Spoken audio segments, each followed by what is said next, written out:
Fundi i muajit maj ka shënuar një rritje të lehtë të numrit të vizitave në urgjencën pediatrike të Fierit, pasi intensiteti i virozave gripale ka rënë ndjeshëm, tashmë janë tonsilitet ose siç quhen ndryshe infeksioni i bajameve që po prekin fëmijët. Sipas mjekut pediatër Baftiar Hysenaj, në qarkullim janë 2 lloj tonsilitesh dhe vetëm në raste me temperaturë të lartë rekomandohet antibiotiku. Në urgjencën pediatrike të Spitalit Ranar Fier kemi situatë të qetë, pak a shumë kemi mesatarisht të 60-65 vizita në ditë.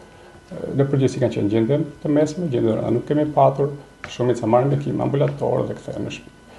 Në këtë periudhë kemi pasur në mas të flasim kryesisht tonsilite, të cilat shoqërohen me temperaturë të lartë, me dhimbje grykësh, me vështirësinë e gëlltitjes, si dhe virozat të traktit digestiv, siç janë gastroenteritet. Temperaturën e lartë japin tonsilitet, që në përgjithësi janë bakteriale, janë nga streptokoku grupit A.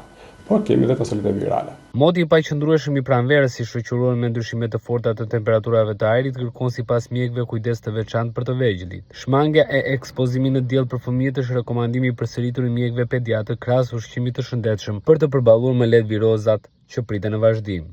Një ditë bën ftohtë, një ditë nxehtë. Duhet shmangur dalja me fëmijët në orët e piku dhe ushqim shtëpie, jo fast food. Gjatë fundjavës në urgjencën e Spitalit të Fëmijëve në Fier u paraqitën mbi 100 pacientë vegjël, ku pjesa më e madhe me temperaturë të lartë shkaktuar nga bajamet e infektuara. Trajtimi mjekësor për këto sëmundje përqendrohet në medikamente dhe në rastin e temperaturës së lartë rekomandohet antibiotik.